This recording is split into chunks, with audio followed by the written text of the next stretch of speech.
entreprise ou même à démarrer son propre business. Alors, c'est inédit, hein, ce camp-là, puisque d'habitude au Sénégal, quand on parle de camp de vacances, souvent c'est des activités ludiques ou de loisirs. Aujourd'hui, le centre de formation professionnelle Baye Gora Sall appelle à un camp de vacances qui va mieux aboutir à la formation. Alors, pourquoi le choix d'appeler les gens en temps de vacances, effectivement, à mieux, je vais dire, s'intéresser à la formation électrotechnique, mais également en froid et tous ces filières-là que vous avez cités? Alors, merci beaucoup. Vous avez posé une très bonne question. Parce que vous savez que le système éducatif national, donc moi j'ai coutume de le dire, ce qui crée le chômage, quand même. On dit souvent que l'école est une vraie créatrice de chômage. C'est parce que les gens donc, perdent beaucoup de temps dans l'enseignement général. Et que l'essentiel, ou bien même ce qui peut nous permettre d'accéder à un emploi, c'est le savoir-faire en réalité. Donc ce camp de vacances, au lieu que, comme nous sommes contraints de rester dans l'enseignement général durant 9 mois, ou moins durant ces 3 mois de vacances, donc que l'apprenant oriente son regard vers l'apprentissage d'un métier, de ne pas perdre son temps vers des activités ludiques ou bien des activités lucratives. Donc c'est pourquoi nous voulons essayer, comme les vacances, parce que ce sera très difficile de dire à un apprenant arrêtez d'aller de courir derrière le bac, venez apprendre un métier pour pouvoir devenir opération et travail. Comme nous n'avons pas la possibilité maintenant de désorienter ces élèves-là, nous, ce qui nous intéresse maintenant, c'est de mettre ce camp de vacances pour démontrer ce que l'État doit faire en réalité. Pour démontrer qu'il faut d'abord former les gens dans l'apprentissage des métiers afin qu'ils puissent devenir opérationnels. Donc nous allons saisir cette occasion pour expérimenter une idée. Et que si cela marche, nous allons proposer à l'État du Sénégal. Pourquoi pas même intégrer l'apprentissage des métiers dans le système éducatif national. On apprend de la musique, on apprend des matières facultatives au niveau de l'enseignement général. Pourquoi pas, si cette idée est démontrée et que nous voyons que cette idée-là est rentable, et cette idée peut créer donc du travail, peut rendre des gens à devenir opérationnels. Pourquoi pas l'État essayer même d'intégrer l'apprentissage des métiers dans le système éducatif national, même si c'est à titre facultatif. Parce que quand vous prenez quelqu'un, un élève qui, à partir de la classe de 6e, apprend l'électricité bâtiment, avant l'obtention du baccalauréat, il va devenir opérationnel parce qu'il aura un métier. Donc c'est ce que nous voulons en quelque sorte expérimenter pour voir qu'est-ce qu'il faut faire. Depuis son avènement, le CFP Baye Gora Sall met en exergue l'entrepreneuriat. Est-ce que vous pensez que c'est une alternative au chômage? Je pense que c'est la seule alternative. Parce que vous savez, les entreprises ne peuvent pas embaucher tout le monde. Je ne parle même pas de l'État. Tout le monde ne peut être dans la fonction publique. Les entreprises ne peuvent plus quand même enrôler les gens. Ce qui reste maintenant, c'est que chacun d'entre nous essaye de créer son travail. Et il y a une citation qui dit que la meilleure manière maintenant d'accéder à un emploi, c'est de créer cet emploi. Et que quand vous avez des compétences, vous avez déjà un métier, et que ce métier peut être transformé en termes d'activité économique qui te permet de gagner votre vie.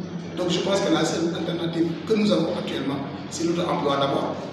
Et que l'auto-emploi va développer et aboutir vers l'entrepreneuriat. Parce que d'abord, vous commencez à travailler.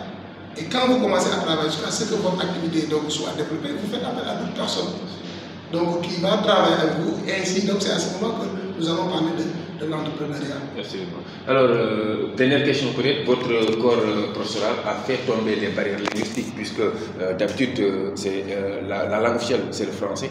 Mais aujourd'hui, nous avons entendu parler que peut-être les cours vont se faire dans la convivialité, avec chacun pourra poser ses questions selon sa compréhension dans la langue qu'il voudra. Est-ce que c'est pour mieux dire que, en tout cas, l'objectif in fine, c'est quand les étudiants sortiront d'ici, de mieux comprendre les cours qui ont été dispensés? Effectivement. Donc l'entrave que nous avons au Sénégal, c'est la langue. Ça c'est vrai, ça c'est tout le monde, voilà. Même heureusement, nos autorités également le comprennent, nos autorités le comprennent.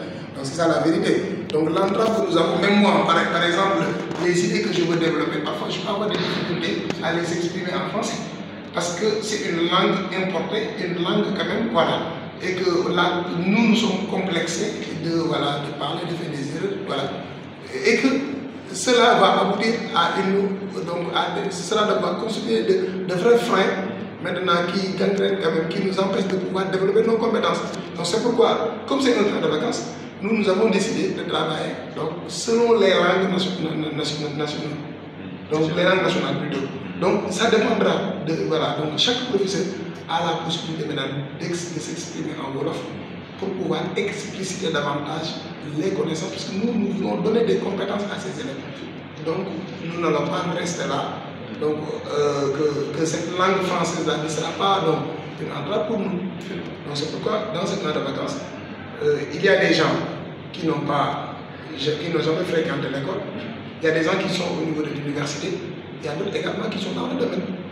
Pour mettre tout le monde à l'aise, nous avons décidé de les enseigner selon la langue que chaque apprenant. Voilà. C'est ça, à l'aise.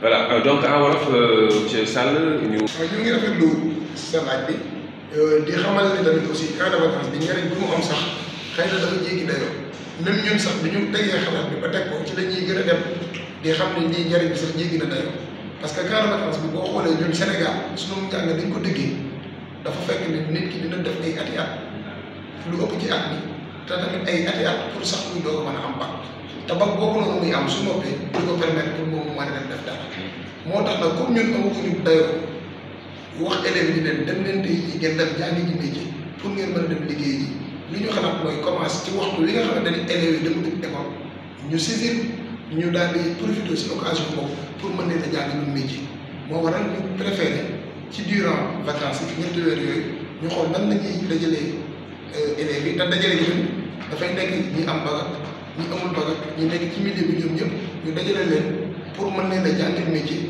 boo xamante ni day nekk ci wàllu nan la ñuy installé kër nan la ñuy installé solaire nan la ñuy defaree climatiseurs yi ak froid climatisation yi nan la ñuy defee informatique ak tamit naka lay nit di def ci loolu lépp boo amee xam-xam bi pour nga mën ko transformer ba mu mën la indil alal ba mu mën la indil koom-koom donc loolu moo waral ñu dajale leen ci durant vacances yi nga xam ne comme élèves yi dañuy jàngi au lieu que ñu leen di bàyyi ñoom tamit ñuy dem di def activité yoo xam ne amul benn jeexit boo xam ne dina leen amal njëriñ ci seen wàllu dund ñu dajale leen pour jàngal leen métier boobu noonu. Alors mu nekk formation nag boo xam ne bu ñu ci génnee ñii di waa chambre de commerce di seen partenaire dinañ ko certifié diplôme yi nga xam ne dañ leen ko jox muy lijaasa boo xamante ne dina am solo ndax certification boobu noonu dina am jeexital ci li nga xamante ne mooy ëllëgu ñi nga xam ñoo fiy jógee. Effectivement donc man li may wax mooy d' abord damay saisir sa occasion bi di remercier le président de la chambre des métiers également moom mi nga xam ne depuis bi école bi taxawee ba léegi aussi tamit mi ngi ñuy jàppale di ñu encadré di ñu tette di ñu war ñu yor mais par rapport ak certification boobu noonu ngay wax. donc dafa naa li ëpp solo ci certification mooy xam-xam ba nit ka am parce que bu ñu dee certifié dara bu ñu am kayit bii de day war a ne xam nga lii ki am bac par exemple suñu ko dee jox kayitu bac boobu noonu dañ naan ko yow de jàng nga ba tolloo foo xam ne war nga am daraja ji mais pour man sax nga ëpp solo du daraja ji du kayit ji mais li ëpp solo en réalité mooy xam-xam ba nekk bokkoon ndax xam-xam boobu moo ko mën a jëriñ ba mu mën koo transformer en terme de revenu maanaam xam-xam bi moom la mën a jëfe pour mu mën cee am dara lu mu jëriñoo donc li ëpp solo kon ci foofu mooy xam-xam boobu noonu par rapport nag ak certification boobu ngay wax chambre de métier ci collaboration bi ñu am maanaam ci àndandoo bi ñu am pour former ndaw ñi ñoom tamit ñoom bu ñu paree ñooy certifié jeunes yi ñoo leen di jox attestation boo xam ne aussi tamit moo leen di permettre ëllëg bu ñu bëggee par exemple seen carte professionnelle ci niveau chambre de métier mën nañ ko yóbbu pour ñu wan ne ñii def nañ lii kon xam ne di firndeel xam-xam bi ñu am suñu bëggee leneen kayit boo xam tamit aussi certification bi am na day certifié ko tamit su ko waa tamit dinañ ko mën a am mais daal li ëpp solo mooy ñun dañuy dajale ay doomu aadama pour jàngal leen ñu am xam-xam boo xam ne suba bu ñu génnee dinañ ko mën a jëriñoo ci seen wàllu koom-koom. muy loo xamante ne lu am solo la mais gis nañu nit ñi jóge nañ fu ne ci Sénégal ngir ñëw bokk ci formation bi nan la ciblage bi demee woon da ngeen a lancé appel d'offre da ngeen lancé ak bande annonce nan la demee pour ndongo yi daw si ñëw pour bokk ci formation bi. comme ni nga ko waxee boo gisee liste bi am nañu dëgg Thiès am nañu dëgg Sokone Ndoulo Diama Dakar Fatick Kolda donc Kaolack Bignona Ndioum donc pour wax leen rek nit ñi jóge nañ fu nekk ci Sénégal pour ñëw bokk ci camp de vacances bi loolu nag dafa am sax beneen responsabilité bu ñu joxaat dafa am beneen xalaat bu ñu joxaat parce que ñu nit bañ koy commencé ñoo ngi doon jàpp ni ci li ñuy atteindre suñu objectif ci waa Thiès lay doon mais ñu gis ni am na ñeneen ñu nekk ci yeneen régions yi ñoom intéressé wu nañ ko lii looloo waral tamit ñun ñu gën a xool naka la ñuy def benn régime internat avec nos maigres moyens fexe nañ ba wut foo xam ne dafa la ñuy loger ndaw ñiy ñëw donc fexe nan la ñu leen di dundalee même su fekkee sax duñ ci am dara parce que le problème mooy lancé nañ affaire bi am na ñeneen ñu di bëgg nañ mais comme bëgg nañ rek ñun su ko sama obligé ñu jox leen opportunité yu leen di permettre ñu bëgg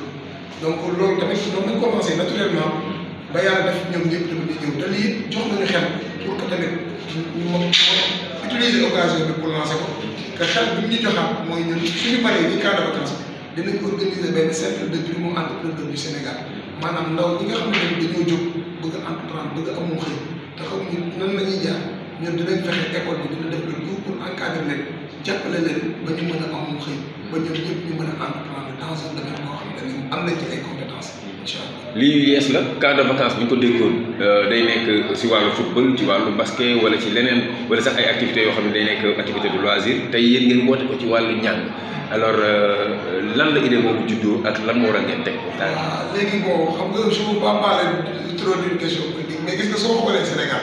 dafa am fu ñu nekkoon am fu ñuy waaj jóge di dem. mais ñun ñëpp ñun xale yëpp ñun jeunes yëpp am na benn sensation bu ñu commencé am. sentiment boobu mooy ñun def ñoo war a ñu liggéey. dafa war a ñu lépp suñuy fo lu ñuy fooye. ñu wàññi foofu wàññi jaaxal. jéem a tabax léegi. ñun ñëpp naturellement. que nga gëm kii nga gëm këlee nañ waxante ne. ñun ñëpp ci jeunesse bi actuellement loolu moo nekk ci suñu xel. loolu tamit moo ñu animé ba ñun tamit ñu ne dinañ bay suñu wàll ci waar wi. donc bay wàll ci waar bi nag weesuwul que jaaxal yi xam ne doon defar yooyu yëpp te temps bi doon def dañ ko teg parce que nous sommes dans un pays très sous-développé. donc kon li ñu war a def actuellement mooy xool naka la ñuy mën a jàngee naka la ñuy mën a wute xam-xam naka la ñuy mën a liggéey donc au lieu que ñuy jël temps par exemple di ko fooy wala dara temps boobu noonu ñuy jaaxaan xëy na mën nañ ko jël ngir wut ci benn xam-xam boo xam ne soo moo ñuy jëriñ. balaa ñu lay bàyyi peut-être barrière linguistique yi nga xamante ne souvent ci école yi doon nekk jafe-jafe mooy làkkum kàllaamay nasaraan bi ñu gis ni ci camp bi ubbi ngeen li nga xam ne mooy porte yi pour que élèves yi mën a comprendre bu leen neexee ngeen làkk wolof làkk bambara séeréer en tout cas l'essentiel mooy yéen seen objectif bu ñoo ngi di génn ci école bi mën a comprendre li nga xam ne moom ngeen leen jox ci lijaasa loolu tam def naa lu am solo la. effectivement donc soo xoolee cas de vacances bi ñun li ñuy utiliser maanaam pexe yi ñuy utiliser wala technique wala na koy waxee sax ci wolof. dèjà yi ñuy utiliser mooy technique yoo xam ne dañ leen approche par les compétences ñun li ñu soxla mooy mën-mën bi parce que en réalité langue bi dafay nekk entrave ci ñun maanaam day nekk entrave ci ñi nga xam ne dañuy ñëw ngir participer ci cas de vacances bi dafa nekk sax entrave ci ñi nga xam ne dañuy nekk di jàng parce que français nekkul langue boo xam ne moom lañ nàmp donc ñun ay wolof yu naan naa ñu lañ xam ku ne installé kër wala nga dem def maintenance climatiseur wala nga dem installé benn système solaire mais soxla woo pour mën français pour def ko ñun nag ci loolu lañ basé ba ne dinañ def lépp lu ñu mën langue bu ñu mën a utiliser pour expliquer ko nit ki pour mu mën a comprendre dinañ ko jël pour que ñun ñëpp tamit bu ñu fiy génn ñu mën a am xam-xam boobu noonu. parce que lu ñu intéressé rek mooy nañu mën liggéey def bu ñuy génn. Absolument. Alors c'est bon mais dañuy ñëwaat toutefois ci benn question en français puisque c'est la communication mooy ciblage yu ni nga xamante ne mooy nit ñi ak origine yu jógee yëpp parce que ce sera important. Alors le ciblage monsieur Sall comment ça s'est fait puisqu'on a vu des étudiants venus d'un peu partout pour venir rejoindre la formation. Alors vous avez lancé un appel d'offres, un appel à candidature. Comment vous avez fait pour que vraiment vous recevez autant d'étudiants venus de tous les horizons du Sénégal?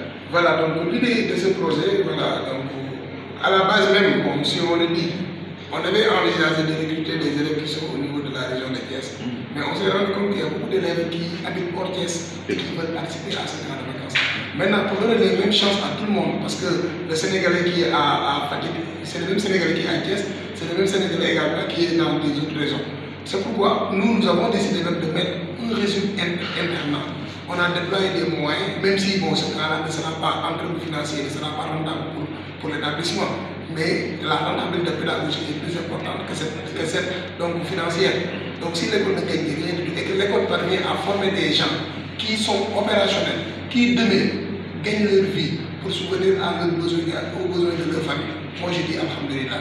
Cause pour laquelle nous avons décidé de mettre un régime internat pour permettre à tous les Sénégalais d'être d'avoir les mêmes chances. C'est pourquoi quand vous voyez la liste, il y a des élèves qui viennent donc, de Sokone, d'autres de Dakar, de Fatick, de Kolda, de Bignona, donc de Soufrako. Donc il y a plein de régions quand même qui se regroupent ici, donc au niveau de ce centre-là. Et que l'école va continuer à se donner les moyens pour mettre à ces apprenants-là afin qu'ils puissent devenir opérationnels à la fin de ce camp de vacances. Merci, nous vous remercions. Merci. Et bonne chance. Merci.